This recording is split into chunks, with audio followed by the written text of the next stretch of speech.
Okay, gonna move a few things around today. I did not get to this project like I wanted to, but I need to put another project right where it's at to determine whether or not it's worth saving. So we're gonna bring that up this morning. I'm gonna move this down below and park it. I got a buddy coming.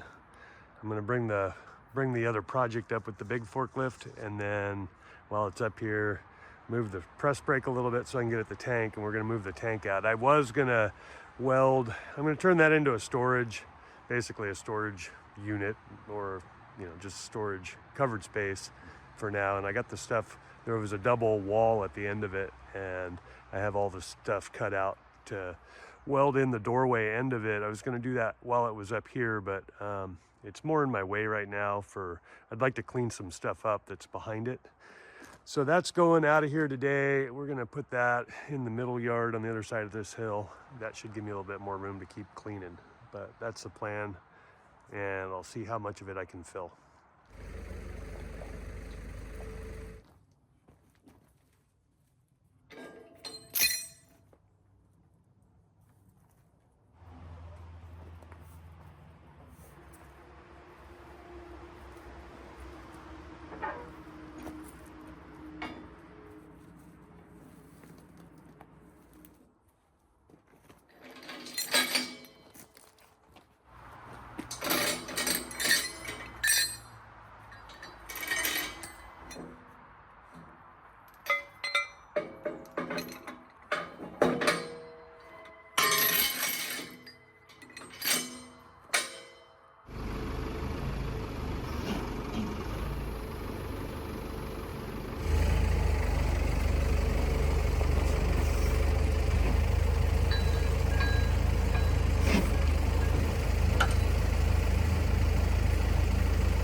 what I've discovered since I've had this thing, I haven't had a lot of time to work on it, but hydraulic tank was empty, and I may have explained this before.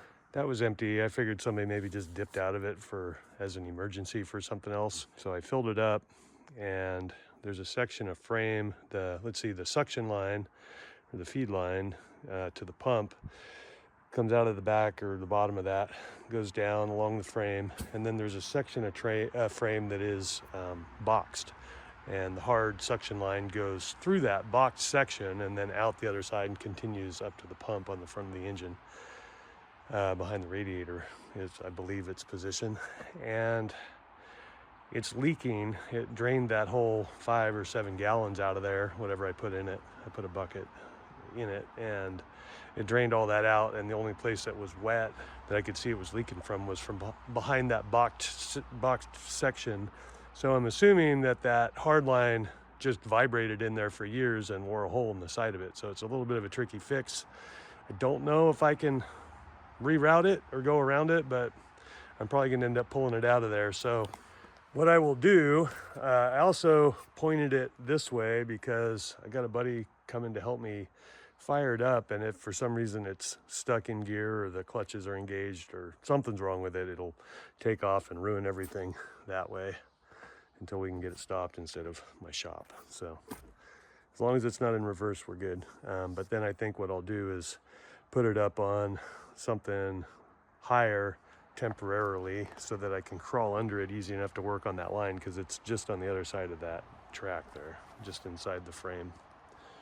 But overall, this machine, if I can get it running and build a little canopy or a little brush guard for it, should be just what I was looking for.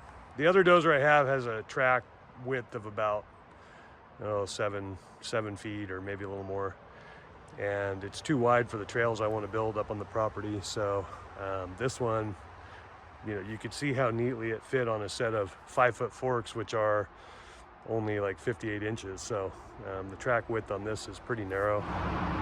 Yeah, 58 and a half over outside to outside. It's missing a couple of pads until I can find them. If I get it running, I'll just make a couple out of flat bar steel. The machine's not heavy enough. It's around 8,000 or 8,800 pounds. I don't think it's that heavy. I don't even think it's that heavy. It's probably somewhere more like, I'd have to look it up. The dozers are a little lighter. These have a little bit more gear up here. Hopefully I can get it working. If I can get it working, it'll be here until I can work on the bucket. It needs a new skin on the bottom. Lots of stuff to do, but primarily get it running and reliably functional before I do anything else. So I'm excited to work on that, but it's not the project of the day. The project of the day will be get this stuff moved.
I don't know if you noticed, but I didn't have steering there. The only way to get steerage out of that is to have the thing tilted all the way back. It's quite a load. It's probably heavier than the thing should pick up, but I've got that extra counterweight, so just moving around up here, I'm probably okay. So what I'm gonna do now is probably set it over there. I wanna make sure I set it somewhere so that if this thing breaks in the meantime or is out of service or something happens, I'm not stuck with that thing in the yard trying to move it the ugly way. So I'm gonna put the blocks over there, and I might move a couple things out from behind it for now, but I think I'll be good. But that'll be enough out of the way, I'll be okay.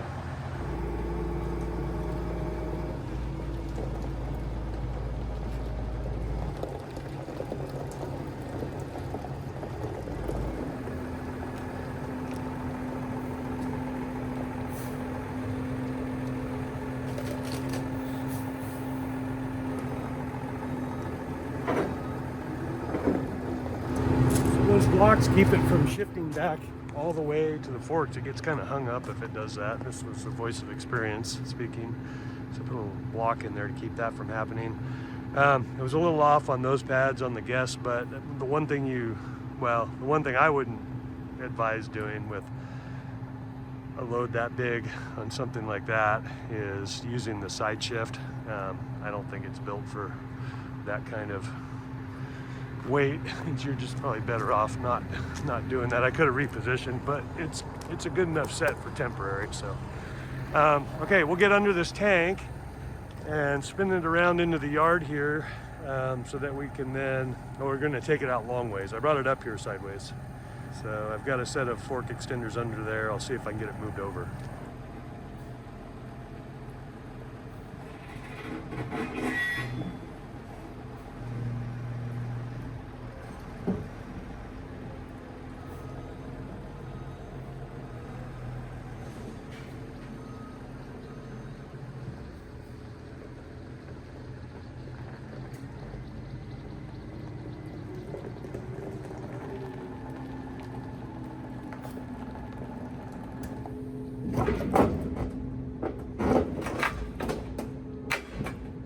So that went good. I may modify what I was gonna do. I may just back it down there in a reverse of how I brought it up, and carry it the majority of the way down to the dirt road, leading up to where it's gonna park for a while. I could take it down there instead of kind of goat roping it with two machines. I mean, I did get it up here. We had a little rain last night. It was thunder and lightning real early. The work I've been doing down the driveway here has kind of slicked that up a little bit, but it's drying out quick. If there's a problem, I can just dump it.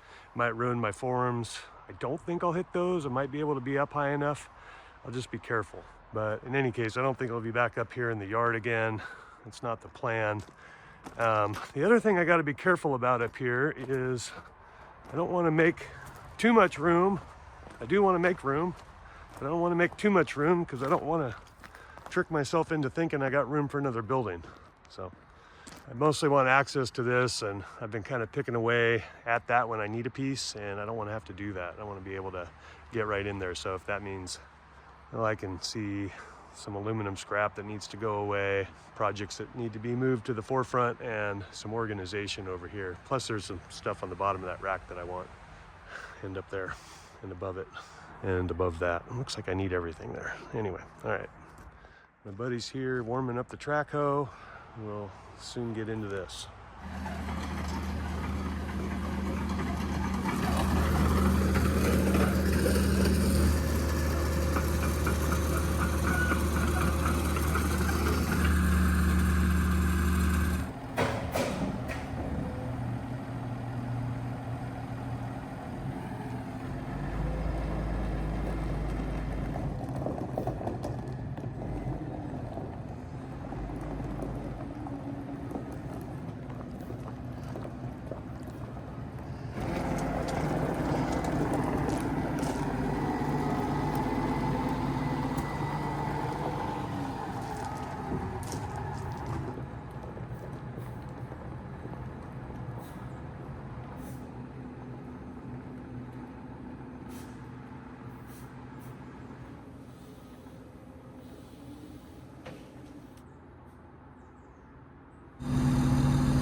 All right, we just blew a hose, so minor.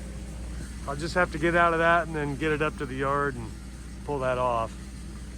At least we're not in the road. All right, we'll have to fix it there because it's blowing both directions, but looks like he's not doing bad here. Why'd you stop? I bet you get it all the way up there.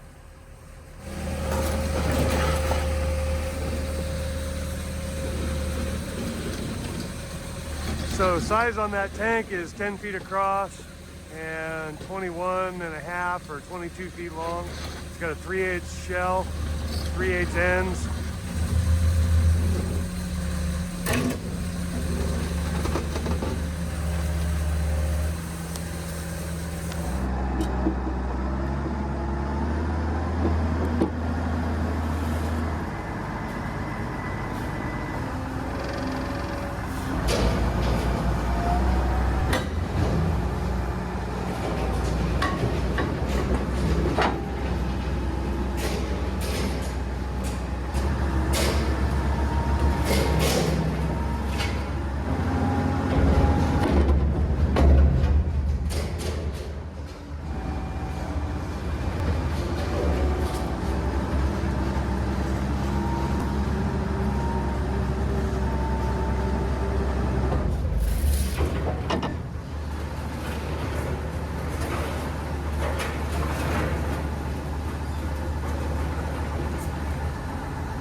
I might not be up on there yet.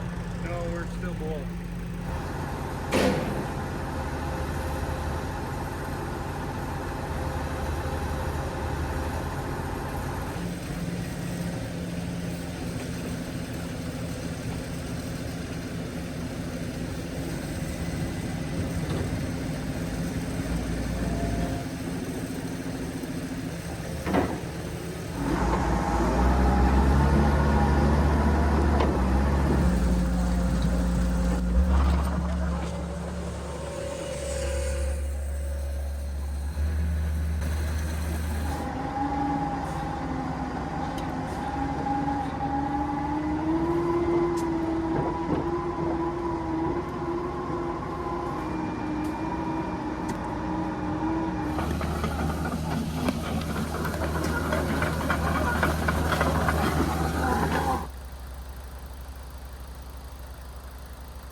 All right, let's go pull those hoses off.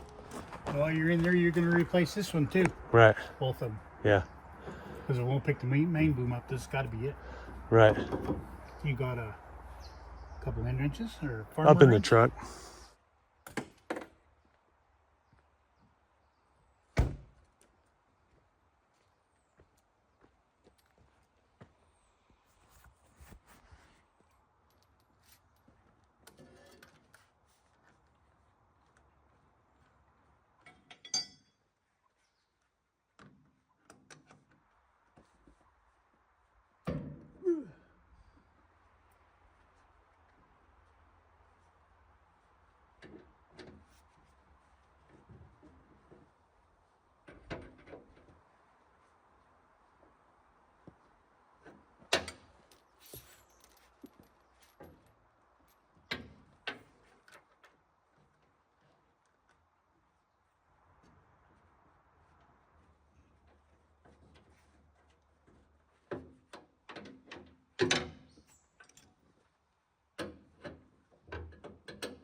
not super happy with that, but I'm gonna run it up to the yard so I can put proper wrenches on it. I don't like how those are routing because they're either twisting funny up in there. I can put a little twist on them to make them stay down where they need to be, but the other thing they're doing is kind of running out and bumping into the exhaust. So that definitely won't last very long like that. So it's operational, it's not leaking anymore, and it works. So I'll get it fixed up.